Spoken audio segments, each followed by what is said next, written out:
Hey guys, we are back with another Pokemon Hardcore Nuzlocke. In this video, I'll be attempting to complete a Hardcore Nuzlocke in Pokemon Emerald using only the Fighting type and on only one attempt. Now, time to get this challenge started. As usual, we name ourselves Tech before heading out into the world of Pokemon and hopping into the back of a moving van. Now, great parenting aside, we arrive at our new place in Hoenn with giant Vigoroth helping us move our stuff in. Now, as always, I introduce myself to the neighbor kid, May, and start a long-lasting rivalry for the ages. She mentions that she needs to go help out Professor Birch, and itching to run away myself, I help the professor by choosing a Torchic and scaring off this local Zigzagoon. I wind up nicknaming that Torchic Mars and head off to start my journey.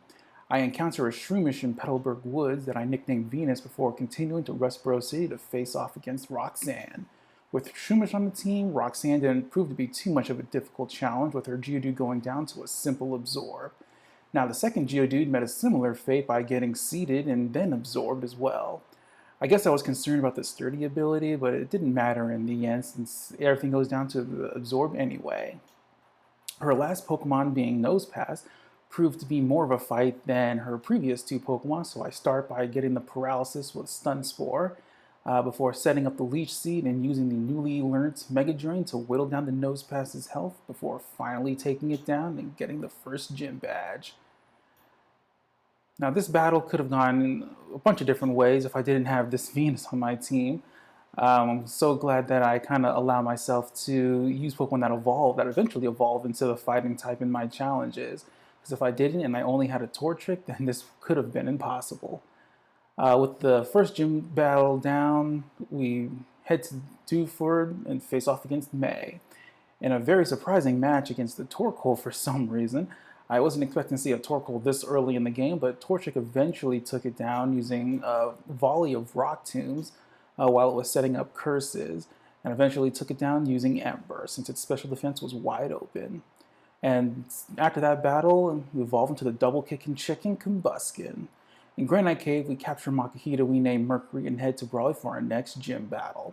Now, the idea going into this battle was to use Shroomish in much the same way as Roxanne, starting off with seeding Machop and using Flash to lower its accuracy, to eventually take it down using Mega Drain. Now, this strategy wasn't too bad. I know a lot of accuracy strats are kind of, iffy, but I'm not above just getting the win here since this is a blind challenge. Up next is his meta type, which is where doing a blind Nuzlocke has its challenges. While setting up the paralysis and the seeds, Meditite actually gets off a focus punch that takes out Shroomish in one hit, which is a total loss for this team, especially coming up against Watsons for the next gym fight.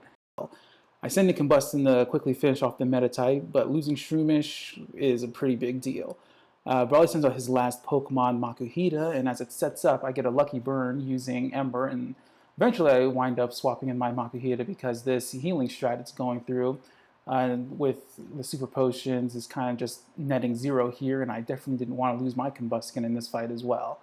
So I send in my Mercury, my Makuhita, and I get the takedown using a lucky arm thrust and netting the second gym badge.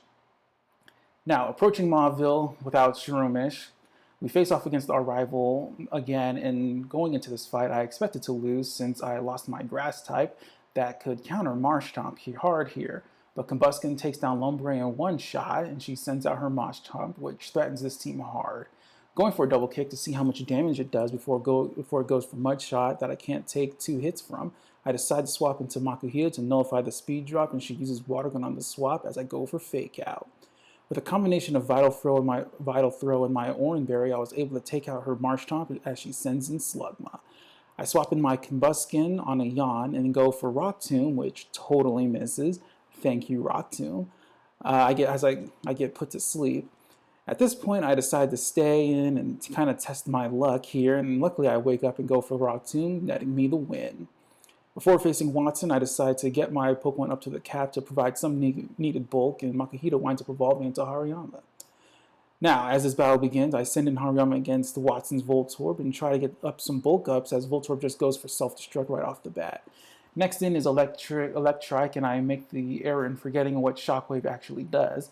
I tried to go for sand attacks without realizing that Shockwave never misses, so all that time I could have just took it out instead of going for accuracy drops.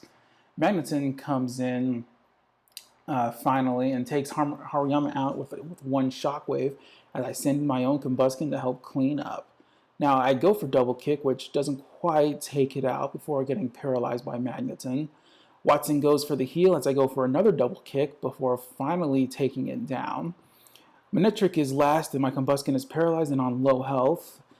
So the outlook is looking pretty grim here. Manectric outspeeds and goes for a powerful Shockwave that takes out Combuskin and confirming my loss.